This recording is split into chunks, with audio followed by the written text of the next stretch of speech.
Welcome students of Thakur Vidya Mandir High School and Junior College. Let us start with the third part of the chapter, that is control and coordination, chapter number 9. In my last lecture, we have studied about structure of neuron. We have also studied about what is impulse, what are the types of stimulus, what are the types of synapse. So today we will be studying about transmission of nerve impulse and generation of nerve impulse. How is this technically nerve impulse transmitted and how it is generated in today's lecture. Let us start with transmission of nerve impulse. Transmission of nerve impulse. The neurons, these are the cells with some special features. As we all know, they are the structural and functional unit of nervous system. So the cells, they can be excited. The neurons, obviously, they are excited. We have studied that. And a nerve impulse, it is a wave of bioelectrical or electrochemical disturbances passing along a neuron. So this nerve impulse, it is scientifically a wave of bioelectrical or electrochemical disturbances, what we call is a message. So here the transmission of the nerve impulse along the long nerve fiber, that is the axon tube. So transmission of the nerve impulse, that is the transmission of the message along the axon tube, it is why? Because of electrical charges across the neuronal membrane during conduction of an excitation. So that is because of electrical charge across the neuronal membrane. Now there are ions. There are certain tissue fluids which is present in the neuron which are charged. So because of which the neuronal membrane, they excite. So each neuron has a charged cellular membrane with a voltage which is different on the outer and inner side of the membrane. So every neuron, what it has a charged cellular membrane with a voltage which is different on the inside of the cell and outside of the cell. There are difference in the voltage, but each neuron, they have charged cellular membrane. The plasma membrane, it actually separates the outer and the inner solutions of different chemical compounds. So you know that each cell, it contains plasma membrane. Now this plasma membrane, it separates the cell into two parts, inner and outer. So here in neuron, the plasma membrane, it separates the outer and inner solutions of different chemical compounds, but having approximately the same total number of ions. The number of ions is same as in the inner solution of the cell as in the outer solution of the cell. Here the external tissue fluid, it has both sodium and potassium. The external tissue fluid of the neuron, it has sodium and potassium. But there is predominance of sodium and calcium, while potassium is predominant within the fiber or in the intracellular fluid. So here inside the intracellular fluid of the neuron, it consists of potassium ion, and the external, it is predominant. It may be like sodium and potassium and sodium and calcium, and here the potassium is predominant within the fiber of or in the intracellular fluid of the neuron. So here the neurons, they are the actually cells which conduct a nerve impulse, and this nerve impulse is transmitted because of electrical charge. And this electrical charge, what it does, it maintains a voltage inside and outside the membrane. Here that is because of it contains the tissue fluid, it contains ions. So it may be cations or anions. So here the external tissue fluid, it contains sodium and potassium, and there is predominance of sodium and calcium, while potassium is predominant within the fiber or in the intracellular fluid. The condition of a resting nerve, it is called a polarized state, and it is established by maintaining an excess of sodium on the outer side. So polarized state is what? It is a condition of a resting nerve where there is excess of sodium ion concentration on the outer side. So on the inside, there is an excess of potassium along with large negatively charged protein molecules and nucleic acids. So here in resting phase, in resting nerve that is in polarized state outside the cell, outside the plasma membrane, what it has? Sodium ion concentration to higher extent, and inside is potassium ion concentration in higher extent. So some amount of sodium and potassium is always leaks across the membrane. So as we all know that plasma membrane is permeable, so some amount of sodium and potassium is always leaked across the membrane.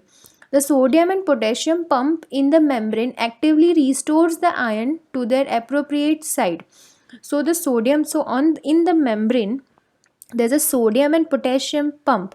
So due to leakage, what it does, it actually restores the ion to their appropriate side. So the sodium will be on the outer side and potassium will be inside. So against the concentration and electrochemical gradient, sodium is being forced out and potassium is being forced inside the membrane. So what it does, actually this sodium potassium pump, it is forcing the sodium outside the cell and potassium inside the membrane.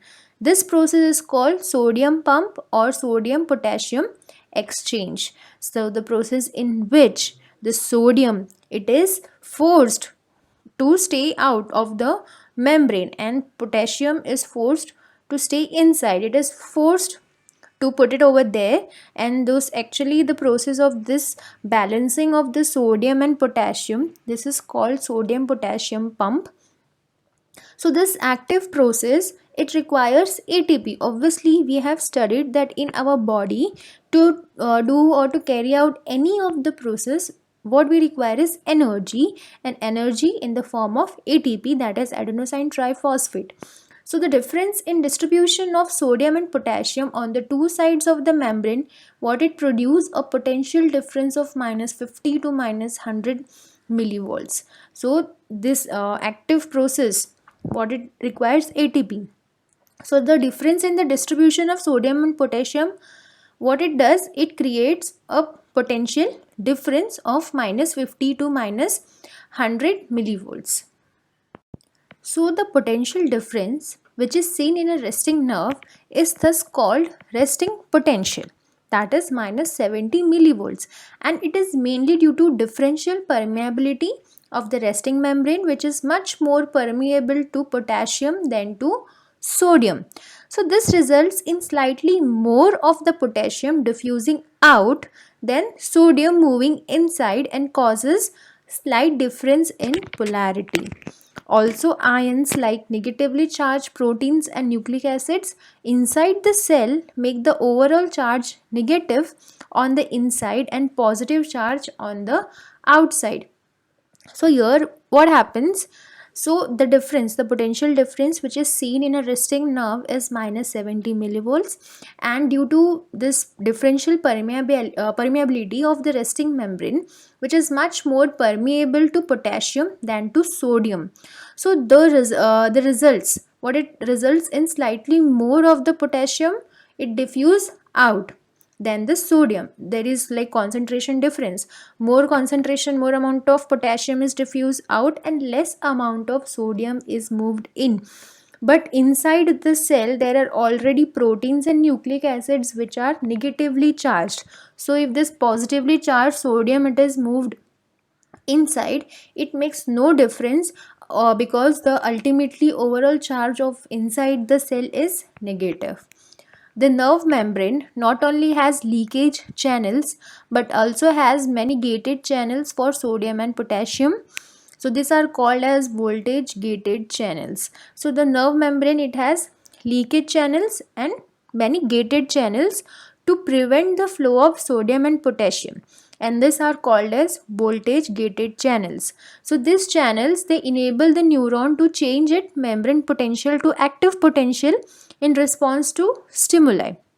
So when there is a stimulus, when there is any stimulus happening in the body, so what happens, the channels, they enable the neuron to change its membrane potential to active potential in response to stimuli. So your membrane potential is activated to active potential.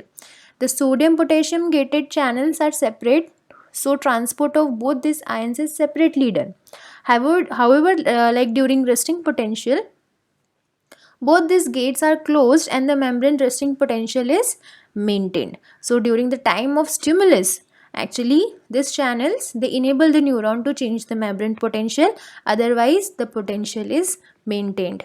And that's how the transmission of nerve impulse takes place. Now let us study about generation of nerve impulse. Depolarization. The origin and maintenance of resting potential, it depends on original perfect state. So any change or disturbance to the membrane will cause sodium ion to enter into the membrane and lower the potential difference, that is lesser than minus 70 millivolts, and this makes the membrane more permeable to sodium. So there will be like rapid influx of sodium, and this property is peculiar to a nerve membrane. So here what is important is to maintain the resting potential. If the resting potential it is not maintained, there will be disturbance in the flow of sodium ion.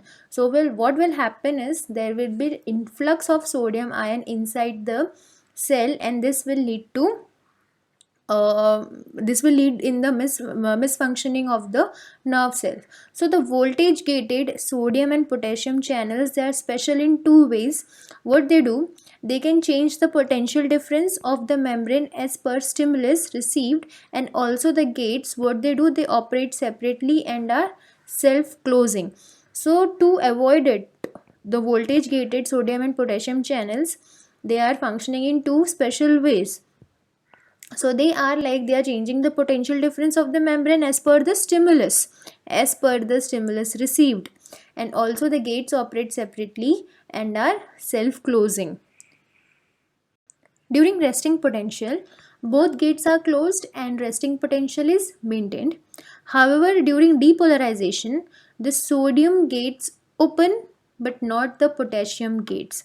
So in depolarization process, sodium gates open and not the potassium gates, and this causes sodium to rush into the axon and bring about a depolarization, that is opposite of polarity, that is extracellular fluid, that is ECF, it becomes electronegative with respect to the inner membrane, which becomes electropositive. So the value of action potential is like plus 30 millivolts to plus 60 millivolts. So this triggers depolarization in the next part, while itself it is going to repolarize. So here what's happening is, during the resting potential, now both the gates are closed and the resting potential is maintained, but during the process of depolarization, the sodium gates, they open but potassium gates are not open. So here what it brings about depolarization, that is opposite in polarity, opposite in the charges. So ECF, it becomes electronegative. Why electronegative? Because the influx of sodium ion is seen inside the inner membrane of the cell, which becomes electropositive. So here the outer membrane is also positive, and inner membrane is also positive, and the value of action potential is plus 30 millivolts to plus 60 millivolts, and this triggers depolarization in the next part, while itself it starts to repolarize. Then again few moments later it starts to get it negative charge back, and that process is called repolarization, which we will be studying now. Repolarization, change in the polarity from depolarized back to original state, is done by the process of repolarization. In depolarization, what it was happening, both the outer and the inner membrane, they had the same charge, but later on the process of repolarization started, in which they went back to the original state, and it occurs after a short interval called refractory period.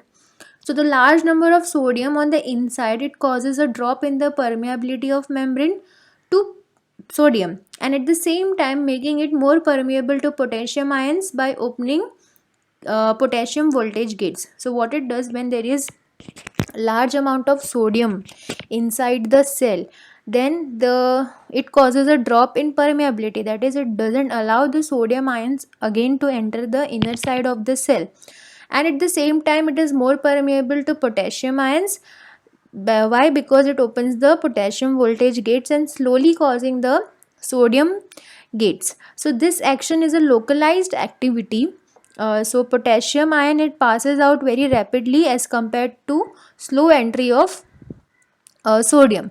So in this period, sodium gates are closed, potassium gates are open, and sodium potassium pumps becomes operational. So this process of producing a wave of stimulation causing depolarization, repolarization is repeated continuously up to the end of axon terminal, and it is a self propagating process.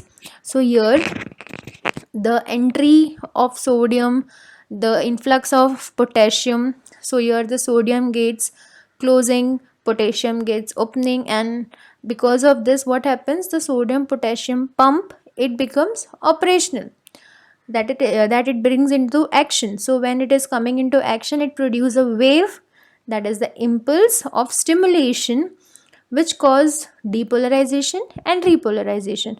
So depolarization, repolarization, depolarization, repolarization, it becomes repeated, and up till it reaches the end of the axon terminal, and it is a self propagating process.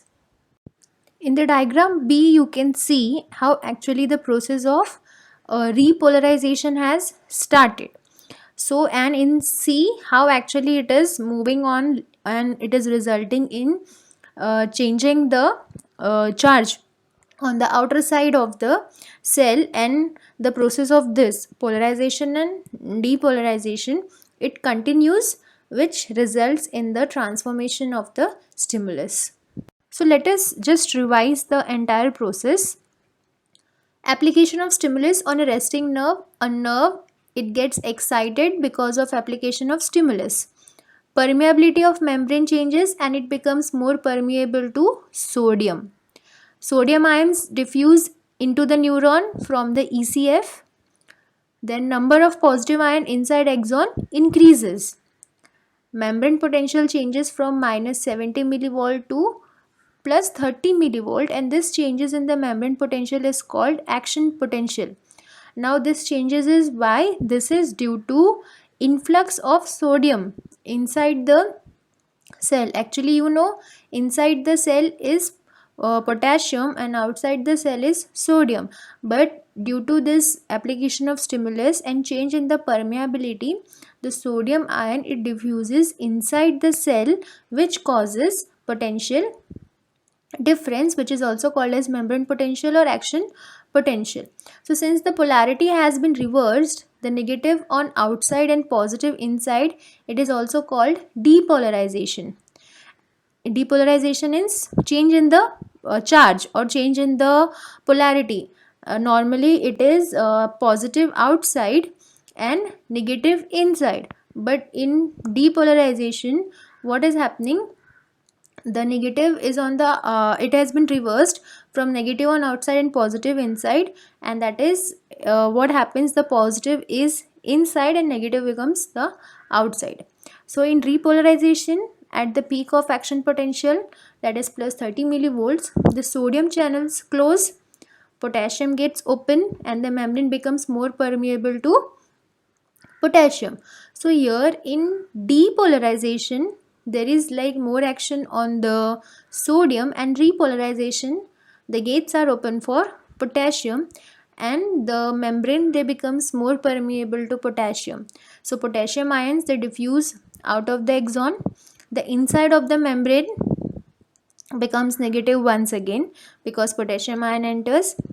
So exoplasm inside, it becomes negatively charged and ECF becomes positively charged respectively, and that's how the change in the charges, it causes, it results in the flow of the stimulus, the flow of the impulse across the nerve fiber. So students, I hope you all must have understood the concept of generation and transmission of nerve impulse. Actually, this is very important. it may seem difficult for you at the first time, but when you'll go through it, actually this will be the easiest part, because it's very easy. You have to just study step by step. And I want you all to just go through this part of the chapter and do the assignment. Thank you.